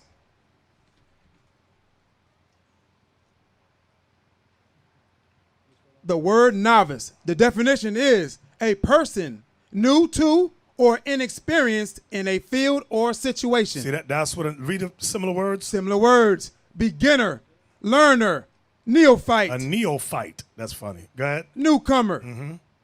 Initiate. Mm-hmm. Tyro. Mm-hmm. Fledgling. Fledgling. Wow. Mm-hmm. Apprentice. Apprentice. Trainee. A trainee. Probationer. Mm-hmm. Student. A student. Pupil. Pupil. Mentee. Uh-huh. Tenderfoot. Damn. Tenderfoot. Go ahead. Rookie. Rookie. Newbie. Newbie. Greenhorn. Greenhorn. Punk. Wow. So, read verse 6 again for us. Verse 6. Not a novice. Not a novice. Lest being lifted up with pride, he fall into the condemnation of the devil. You said of being lifted up with pride. Everybody thinks it's easy to do what me and the deacons and the captains do. I can do that. It's not that easy. Counseling all the time. What is the best outcome for this situation according to the scriptures? Classes all the time, 7 days a week, coming up, answering questions. On top of that, you have wife and children at home. Got to keep them in order, make sure nobody going the hell off. It ain't that easy. Okay, read. Moreover, he must have a good report of them which are without. You know, to have a good report, that's heavy. To have a good report of them which are without, meaning without the body. Outside in the world, you should have a good report. People in the world should not. Now, I'm not talking. Let me clarify what I mean. A good report of them with the people should know you for your good works, for the good things that you're bringing out of the scriptures. Opposed to, I'm not talking about, but they knew me from when I was in the world. I'm not talking about that. I'm talking about now, as you are now in this truth. You start to build a good reputation outside in the world. You shouldn't be in the world known as that thief to this day, or that liar, okay, or that foolish jester. Go ahead, read it again. Moreover, he must have a good report of them which are without, lest he fall into reproach and the snare of the devil. Remember we had to put the one brother that was still buying weed? Yep. Right. Oh, yeah. Been with us for years, still buying weed, and the weed head brother that was selling the weed. So I know that brother. He been with y'all for a while. Showed us text message and all that. Meet me at corner so and so. I couldn't buy a couple of baggies from you. showed us all. What the hell? You can't make this stuff up. You can't make it up. Okay? From there, give me Sirach chapter 6 and 18. Ecclesiasticus chapter 6 and verse 18. Sirach chapter 6 and verse 18. My son, gather instruction from thy youth up.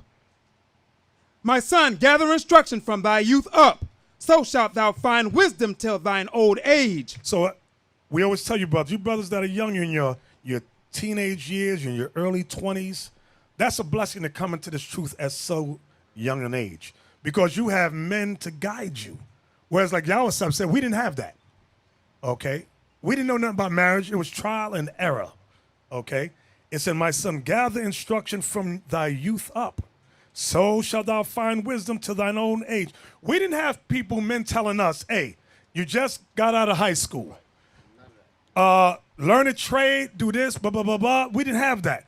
We just did whatever the hell we wanted. Then as time went past and past, we're like, damn. We had many opportunities. We just let the world go by us. Having fun. Have fun, have fun, have fun. The hell is this?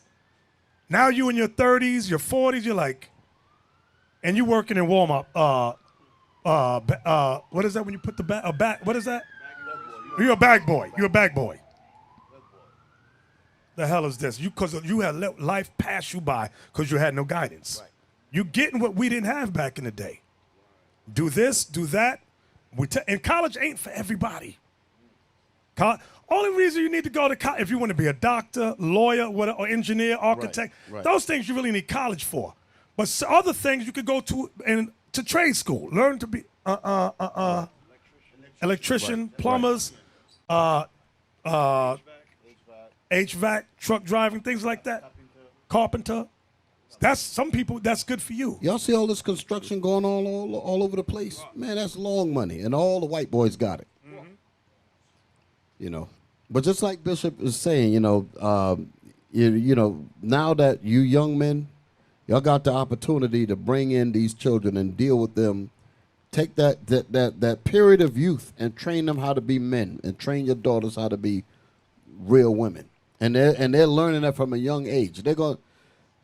Could you imagine how far greater these children will be when they get our ages? Because there's definition in understanding what their youth is about. Like Bishop said, we took our youth and we was acting stupid. Mm-hmm. Your father was supposed to grab you and said, no, man, let me tell you what this youth is about. And I'm gonna teach you in your youth how to be a man. So by the time you get to manhood and age, you have all the prerequisites ready to go. Then you be ready for to get married. You be ready for everything. You be ready for everything. Get Sirach 25 and 3. Ecclesiasticus 25 verse 3. That's how far we fell. Yeah. Yes, you're right. You absolutely When right. Christ turned 12, he was ready for manhood. Mm-hmm. Ecclesiasticus chapter 25 and verse 3. If thou hast gathered nothing in thy youth, how canst thou find anything in thine age? Oh, that's the scripture right there. Wow. Read it again. I'm sorry. If thou hast gathered nothing in thy youth. So that's the scripture to what I was saying earlier. If thou hast not used your youth to prepare you for your age, read. How canst thou find anything in thine age? So when you get to that age where you become a man, but you have not been trained on how to be a man, you're going to be an adult boy. And it's amazing because when you're an adult boy in your mind, your body is looking the part, but you don't have the mentality, you don't have the spirit to carry yourself as a man, and people are going to treat you horribly. They're going to treat you like a kid. Then you're going to get this low self-esteem. You're going to feel inadequate. You're going to feel like you're not quite good, and that leads to a whole bevy of other problems. Drugs, psychiatrics, rape, because you don't know how to talk to a woman because you wasn't brought up properly. Stuff like that. That youth period is some serious stuff. I've been really thinking about that thing on the last few months. All right, Bishop. Hey, I'm how many sorry. times we met? Remember the little weird brother on the cruise from New York? He stalked the sister through the whole boat. That's crazy. Just stalked her. And she had a husband. Had a Brother, why are husband. you following me? Leave me alone. That's some psychiatric Because he don't know how to stuff. talk to women. Exactly.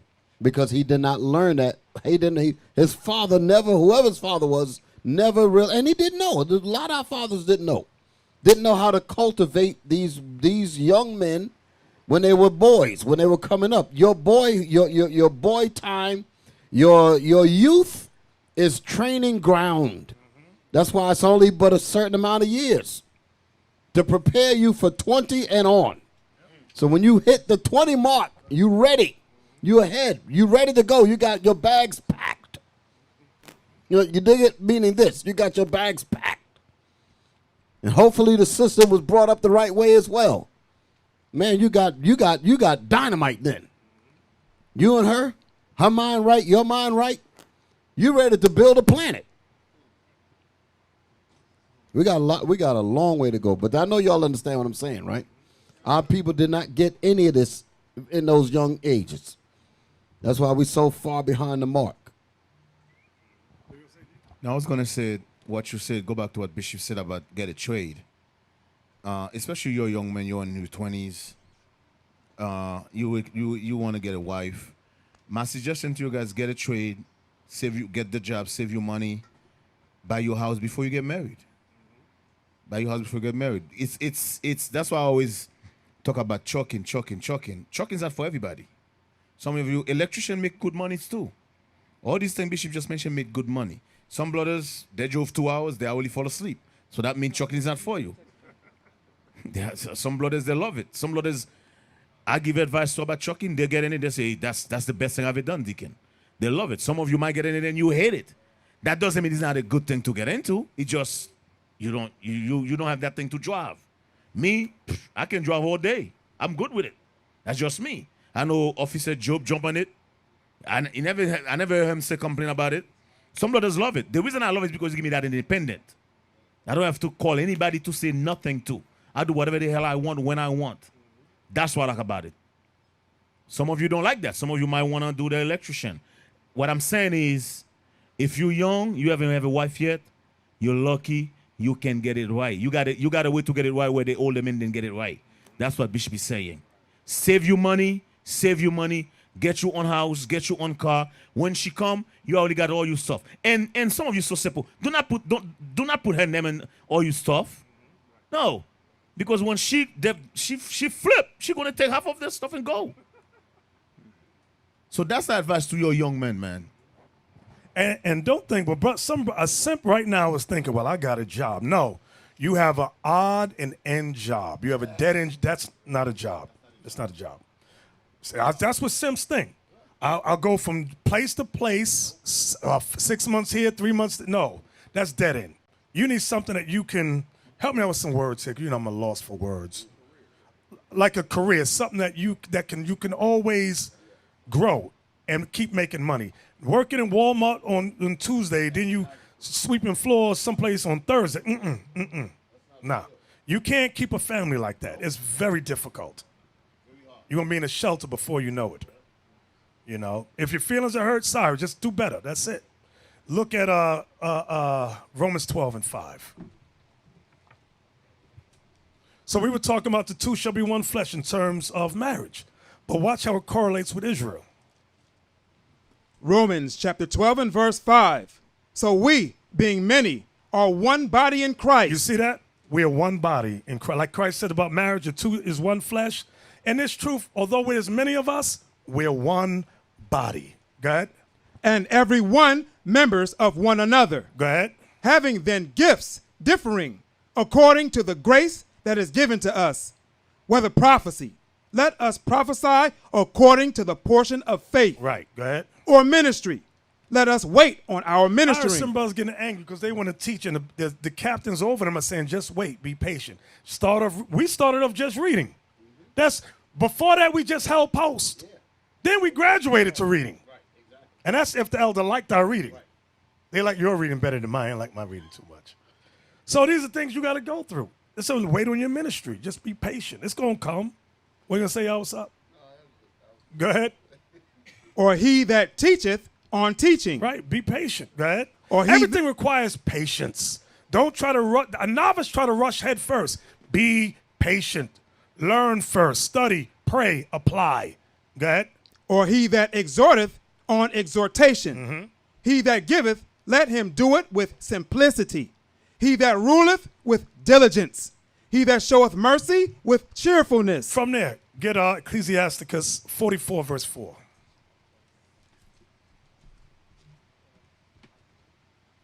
Ecclesiasticus chapter 44 and verse 4. Leaders of the people by their counsels and by their knowledge. Believe it or not, leaders don't become leaders overnight. Okay? The 144, the elect, are, yes, they are born leaders, but they too must be groomed and guided. Go ahead. Leaders of the people by their counsels and by their knowledge of learning, meet for the people. Right, and by their knowledge of learning, good for the people. Go ahead. Wise and eloquent in their instructions. That's what leadership does. Go ahead.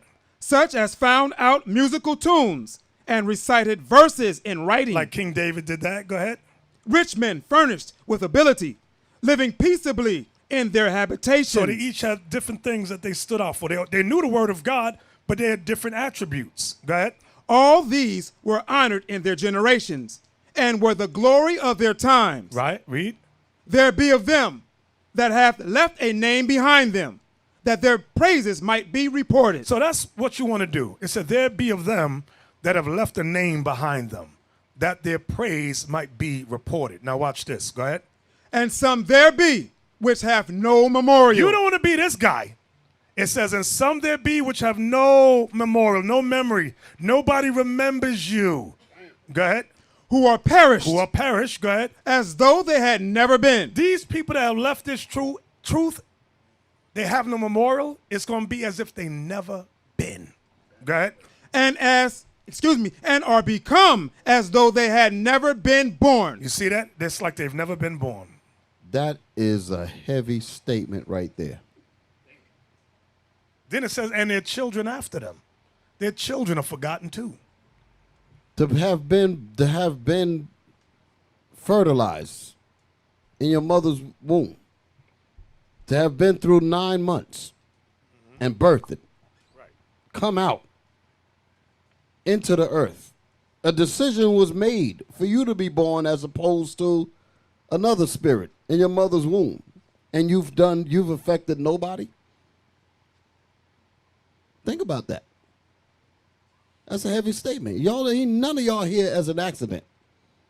There was a decision that was made in the heavens to decide it, that you should be here as opposed to another spirit that could have been here. So what did you do when you came here? Nothing. Died without honor. Like I said, I had a coach when I didn't play sports, but I had a coach that I would talk to when I was in high school.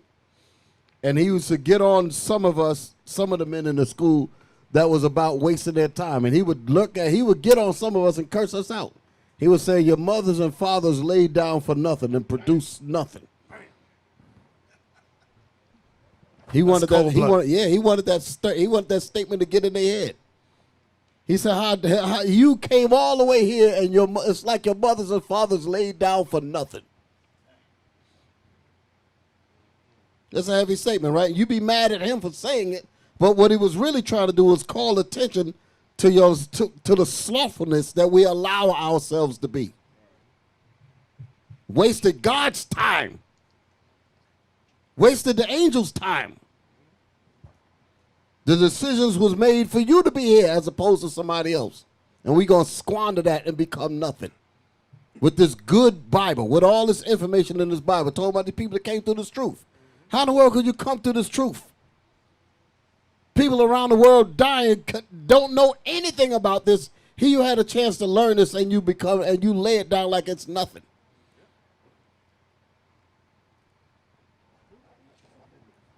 Hey, your blood is I just want to add something. Having a CDL license doesn't mean you're going to become a truck driver. That it means you have something to fall back on. Because I got a blood right now. I'm giving you an example. There's a blood right now, an officer. He been sitting on a CDL for 20 years. He never drove trucks, but he had it in his wallet. Now he ended up in a job where he started giving a hard time. And he called me, he said, Deacon, I think it's time I jump in it, because he had it for a long time. So he called me the other day. There's a company who hired him, but the company don't want to train him. So he was afraid. He said, damn, I never been in a truck. So I told him, listen, in Atlanta, we have at least 15 brothers who got their own trucks. I told him, come down in Atlanta. You can jump in one of us with our truck. We're gonna go on the road with a week with you. And you're good. I even tell him, hey, I can come in my truck. I got my own truck. I'll go on the road with you for a week. And we just train you for a week and then get the job. What I'm saying is, it's something good to fall back. And I don't know how many of you watch the news. When that coronavirus hit, there's no truck driver lost their job. As a matter of fact, if you're watching the news, Jeff Bezos, the owner of Amazon, he make $20 billion. You know how he make that? Guess who deliver those things? Truck drivers. Guess what? If you go online right now, they're still short 400,000 drivers. 400,000 drivers. Think about it. The way things is headed right now, it's going to be a time they find out who you are. They're going to fire you. I'm just telling you straight. I'm talking about the other jobs. City jobs. You cannot get fired in a truck driver job, especially if you got your own truck. I hope you guys know that. You cannot get fired. I run for a company, but I don't work for the company. I'm a private contractor. I do whatever the hell I want. I can call them anytime and say, I don't want to run for you no more. There's nothing they can do. I can go to another company. That's all I'm saying to your brothers is be mindful. Open your eyes. The way things is going is getting harder and harder. Don't think that the coronavirus happened. There's nothing that's going to happen. Remember what the scripture said. This is going to be like a woman giving birth. You see, I think was hot when that coronavirus first hit. Now things come down. Oh, yeah, Esau's working on something that's going to be bigger. Just be mindful. I'm just telling you, I think it's a good thing to have in your wallet. You got kids, you got a wife. It's going to be a time. You might have to lean back on it. Just think about it. Just something to think about. If you got the money right now, $2,300, if you got it, it's sitting on a bank, you might want to put that in your wallet. It's going to, trust me, you're going to call me one day and be like, thank you, Deacon. I take that advice. I'm telling you, you might want to think about it. Get 1 Peter 2:1.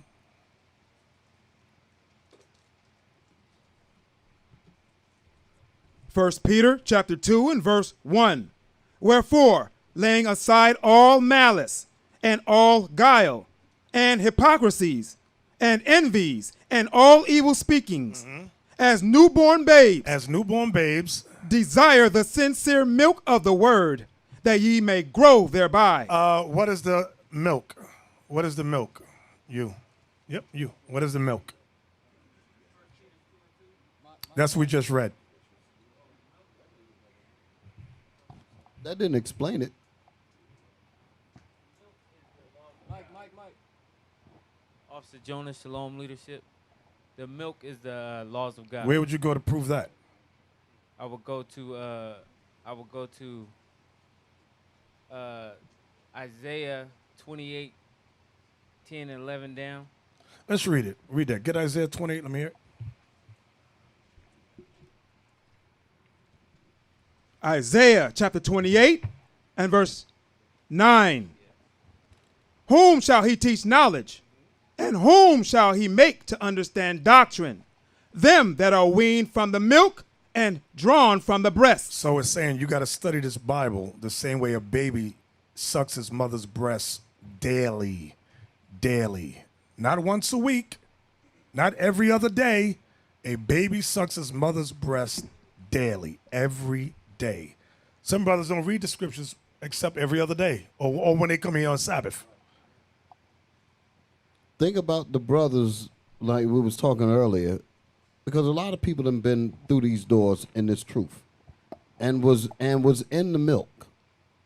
You dig it? Had the opportunity to properly grow. Just like Peters was saying. They were learning to get rid of the speaking evils and hypocrisies and all of that. And then they drop all of that and they go right back to their old vomit. Just think about that. People that we've known that come through this truth. And it's as if they have tasted nothing. Being as evil as they can be, as if they never had this. That's something to think about. That's right. Give me Deuteronomy 6 and 1. We coming back to Peter. Deuteronomy chapter 6 and verse 1.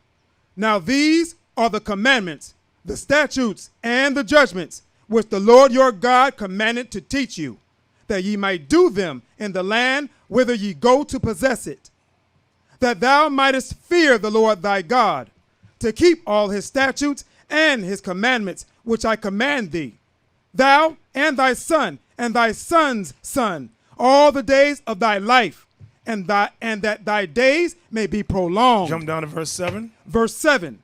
And thou shalt teach them diligently unto thy children. To your children. So this is an example of what we're supposed to be teaching the children.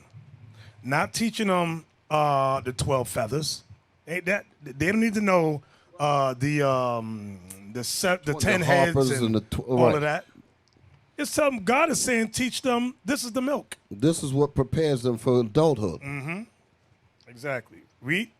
And shall talk of them when thou sittest in thine house, and when thou walkest by the way, and when thou liest down, and when thou risest up. So that's an example of the milk, which goes in conjunction with Isaiah 28, verse 9 that we read.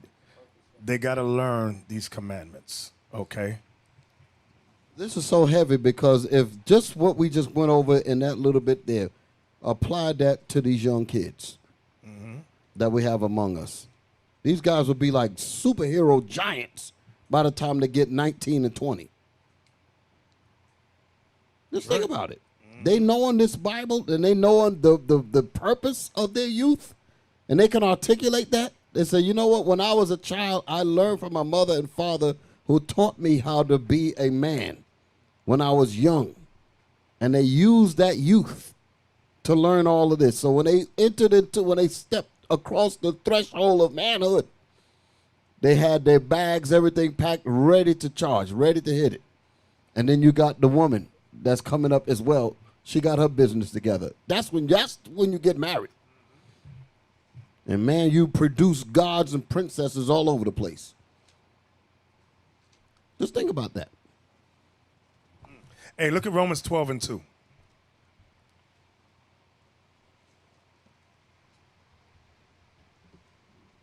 Romans chapter 12 and verse 2. And be not conformed to this world. So we're not to be conformed to this world, okay? Because this world will lead you to the road to hell and destruction. It'll lead you down the road to drugs and prison. Don't follow this world. Go ahead. But be ye transformed by the renewing of your mind. That transformation, if you're young, good. Use it to your advantage. If you're older, you better use it while you can. Transform that mind now. Okay, read it again. And be not conformed to this world, but be ye transformed by the renewing of your mind. We got to renew our minds. Go ahead. That ye may prove what is that good and acceptable. The only way you can prove what is good and acceptable is if you first study, pray, apply. If you first transform, then other men and women can see your example and say, I've been watching this brother. He changed his life around. He used to be a bum. This dude was a bum when I met him. Look at him now. Damn. So what he's into, I want to learn some of that thing right there. That's what you want. Read that again. And be not conformed to this world, but be ye transformed by the renewing of your mind, that ye may prove what is that good and acceptable and perfect will of God. Right. The only way you can prove the perfect will of God is you got to transform first. Study, pray, apply first. Now, let me tell you, brothers, that's single something, and some of you brothers may be married. A part of the transformation is shaking off those negative character traits. Believe it or not, brothers, some of us got negative character traits. Some of us are dishonest. That's a part of our character. We got to transform that. Some of us are disloyal. Some of us are mean-spirited. Some of us are rude.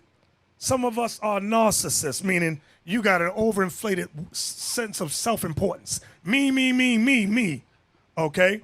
Some of us are argumentative. Some of us are just plain disrespectful. Some of us are impatient. Some of us are greedy. Some of us are unkind and petty and selfish. Like it says in the book of 2 Timothy. Watch this, 2 Timothy. So a part of transform, we got to shake off all those negative character traits. That's going to help you become a good husband. that's going to help you become a good leader. Watch what Paul says here in 2 Timothy 3:1. 2 Timothy chapter 3 and verse 1. A good father also. Yes. Yes. Go ahead. This know also, that in the last days perilous times shall come. For men shall be lovers of their own selves. This is how some of us come into this truth. We got character traits that fit what we're reading here in verse 2. Read that again. For men shall be lovers of their own selves. That's that narcissist. You think the world revolves around you. You want to get married, and now when she marries you, she got to put up you all in the mirror. You think that everything's about you. Go ahead. Covetous. You covetous. Go ahead. Boasters. Boasters. Proud. Proud. Blasphemers. Blasphemers. Go ahead. Disobedient to parents. Uh-oh. Go ahead. Unthankful. You're unthankful. Unholy. Unholy. Without natural affection. See that? Some people want to get married and they really don't have natural affection. People come into this truth and they really don't understand that brotherhood. They're without natural affection. So when you come in, a part of being transformed in the renewing of your mind is shaking off these traits that we're reading here. We got to learn how to love our neighbors we love ourselves, opposed to being lovers of our own selves. Okay? So there's pros and cons to these things that we're reading here. Read verse 3 again. Verse 3. Without natural affection. Truce breakers. A truce breaker. Like, look up, can you look up truce breaker? I want to see what that says. Truce breaker. Let's look that up. What is a truce breaker? Did you spell breaker right? No, breaker is B-R-E-A-K-E-R. Oh, yeah.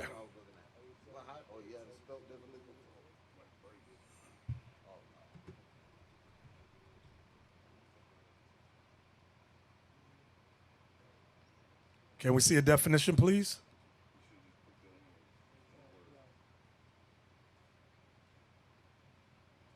Okay. One who read it. The word truce breakers. One who violates a truce, covenant, or engagement. Covenant or engagement. You know what? That's like in a marriage, that's a covenant. Some brothers are truce break. I'm going to break this. Nah, you ain't really what I want. Or engagement. You're not what I was thinking of. I'm out. We had that in New York. Remember the brother got married? I told him, I said, I don't think you should marry her. He marries her anyway. Then he wakes up a month later and says, you're not my type. Kiss on the forehead and walks out, never to be seen again. Left the baby. It was more than a month later. It was a year later. Left her with the baby. You can't make this stuff up. Cannot make it up. Read that again. 2 Timothy chapter 3 and verse 3. Without natural affection. Truce breakers. False accusers. Yeah, that's a gossiper, go ahead. Incontinent. Meaning you lack control of your emotions. Go ahead. Fierce. That's like wrath.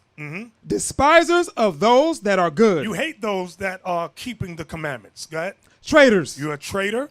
Heady. You're heady. High-minded. You think above. You got a over sense of importance again. Go ahead. Lovers of pleasures. A lover of pleasure deals with sex and money. Those are your two focuses in life. Sex and money.